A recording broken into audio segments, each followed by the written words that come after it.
et de différents projets. J'ai eu la Excusez-moi, chance… Morgane. Ouais. Excusez-moi, j'avais oublié de signaler qu'effectivement, merci Jackie. J'avais oublié de signaler que je souhaite enregistrer, si ça ne vous gêne pas, la visio pour pouvoir, reprendre ensuite les notes si jamais on oublie des choses. Voilà. Merci. Ça marche. Et diffuser. Et donc, en tant que salarié de l'association Saint-Benoît Lab, j'ai eu à mener aussi des projets et puis à s'interroger sur les relations associations-entreprises et à mettre en place très concrètement des partenariats. Donc, c'est à la fois sur l'aspect recherche, prise de hauteur et puis sur l'aspect partage de l'expérience aussi. J'espère à ces deux titres que je pourrai participer à la réflexion et à la discussion avec vous. Sur cette première intro sur les questions européennes, en fait, l'idée les trois idées que je voulais vous partager aujourd'hui, c'est déjà que notre conception associative française, donc notre modèle d'association de la 1901, est lié à la fois au concept de non-lucrativité et puis au concept de gestion désintéressée, et que ces deux concepts-là, qui sont très inhérents et très forts au modèle associatif français, c'est pas du tout des modèles qui sont parlants de cette façon-là au niveau européen. Pour plusieurs raisons. Déjà parce que quand on regarde les traditions des autres tiers secteurs en Europe aujourd'hui, on a différents modèles. Donc, le modèle corporatiste rhénan qui va être plutôt le modèle Allemagne, Pays-Bas et d'autres pays rhénans.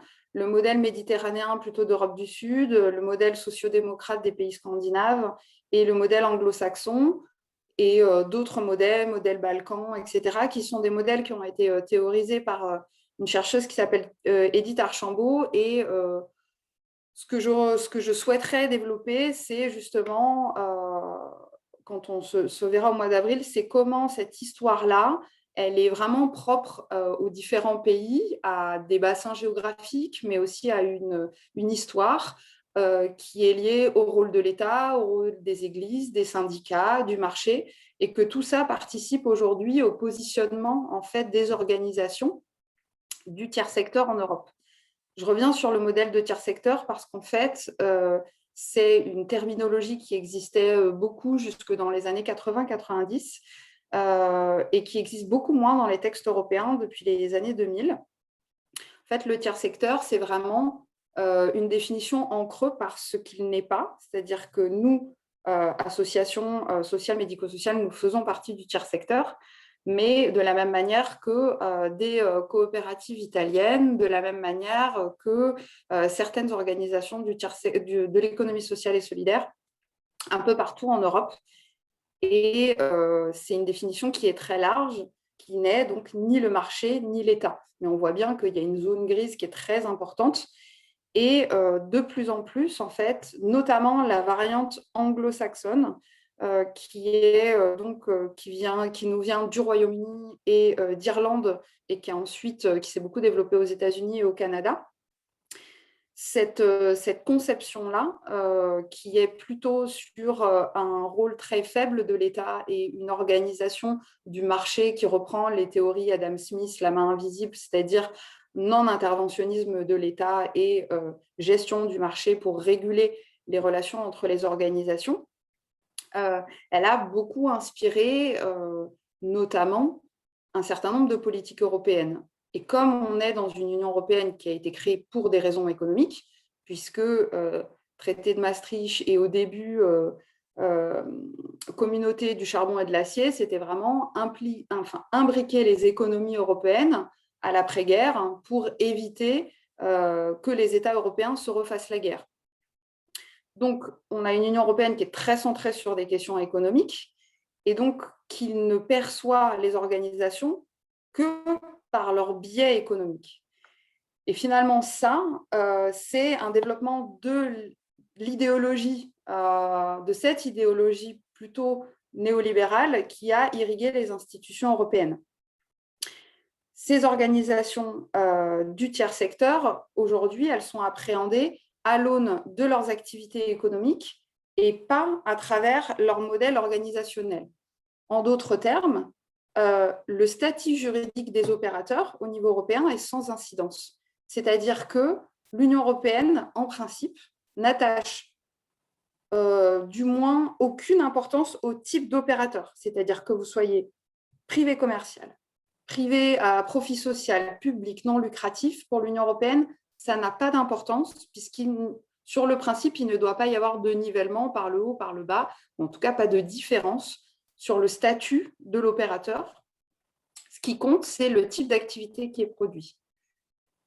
Sauf que, de plus en plus, c'est le modèle de l'entreprise et la notion d'entreprise qui va s'appliquer à toute entité juridique qui exerce une activité sur un marché donné, indépendamment de son statut, de sa finalité lucrative ou non lucrative. Et ça, il y a plusieurs arrêts de la Cour de justice de l'Union européenne qui le soulignent. Et donc, petit à petit, en fait, non seulement au niveau européen, le fait d'avoir un modèle non lucratif n'a pas d'incidence parce que le concept même de non-lucrativité n'est quasiment pas connu ni reconnu par les institutions européennes, mais de plus en plus, c'est le modèle d'entreprise qui devient le modèle organisationnel qu'il faudrait adopter quand on est une organisation. Et pour nous, très concrètement, nous sommes considérés au niveau européen comme des services d'intérêt économique général. C'est-à-dire qu'on produit de l'économie, mais en produisant des activités d'intérêt général. C'est le cas des secteurs social, médico-social, de santé, mais aussi environnemental, d'éducation populaire, etc. Donc, il y a ce qui est du domaine réservé de l'État, il y a ce qui est du purement marché, et il y a tout l'entre-deux. Sauf que même au niveau européen, on va considérer que si vous n'êtes pas public, vous êtes privé. Et si vous êtes privé, vous pouvez rentrer dans le marché.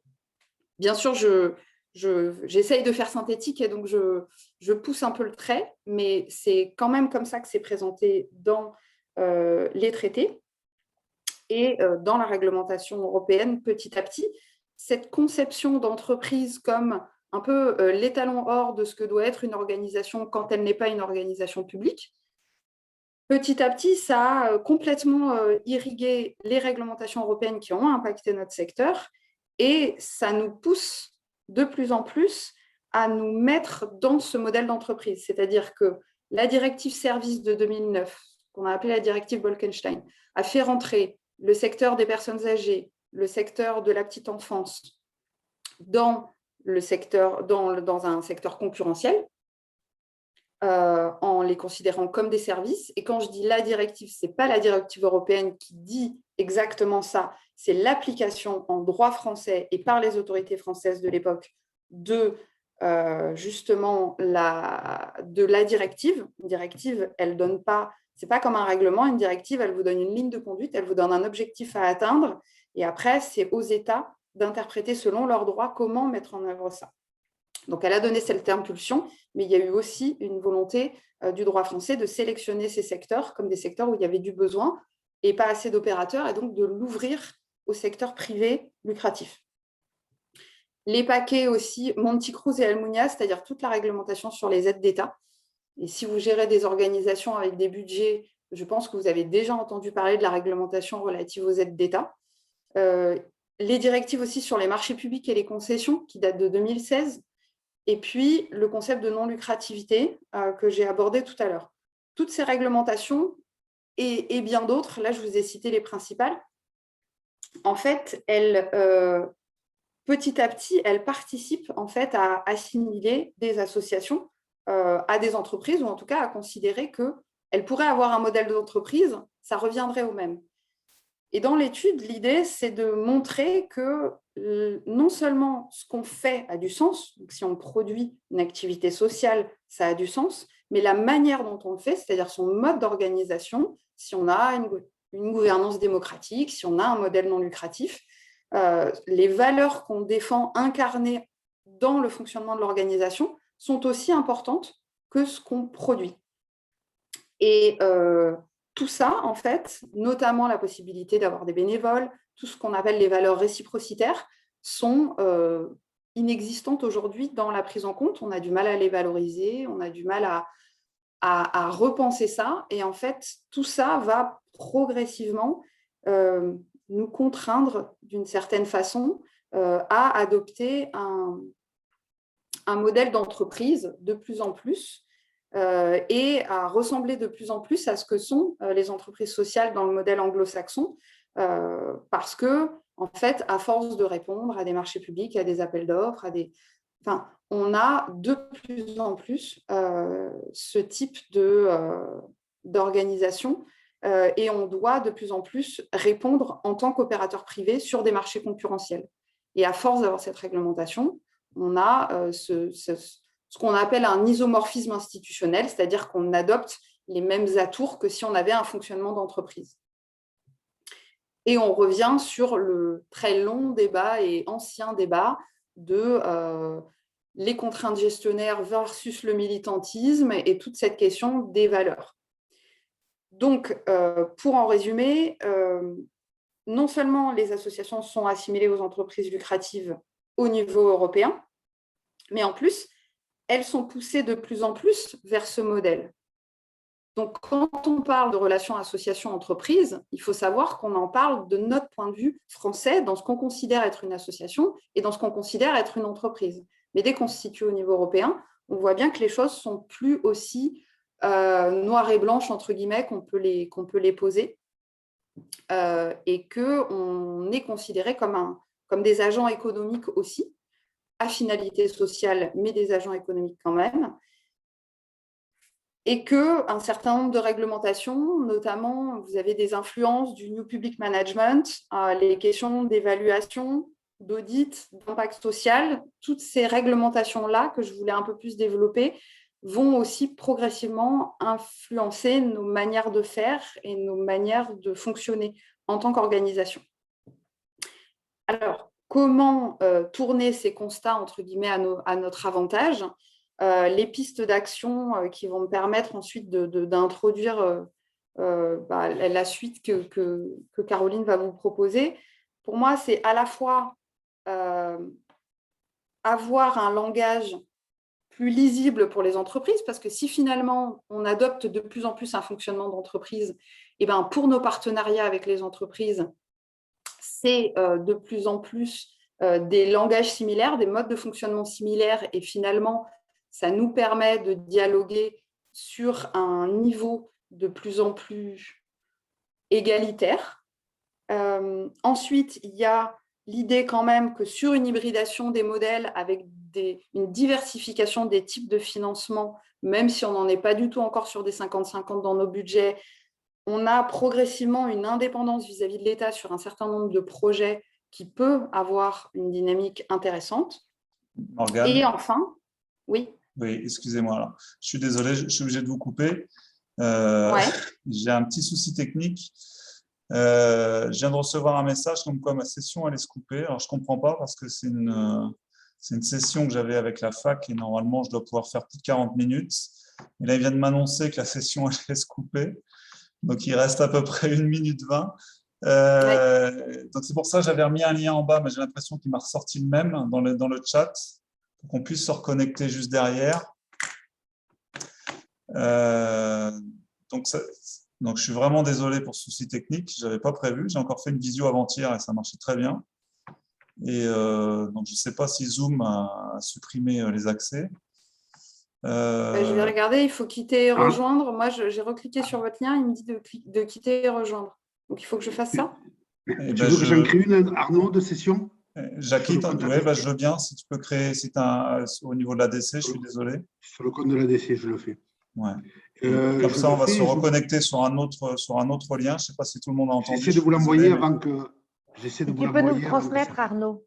Si tu veux Jackie va nous transmettre via la messagerie. J'essaie de le faire dans une autre… Sinon, je vous le fais par mail. Oui, parce qu'il reste moins d'1 minute. Donc, oui, c'est pour ça que je suis en train de voir le temps dérouler là, et je ne comprends pas. Là. Bon. Quelle heure il est? 17h34. 9-12. C'est le petit challenge de la soirée.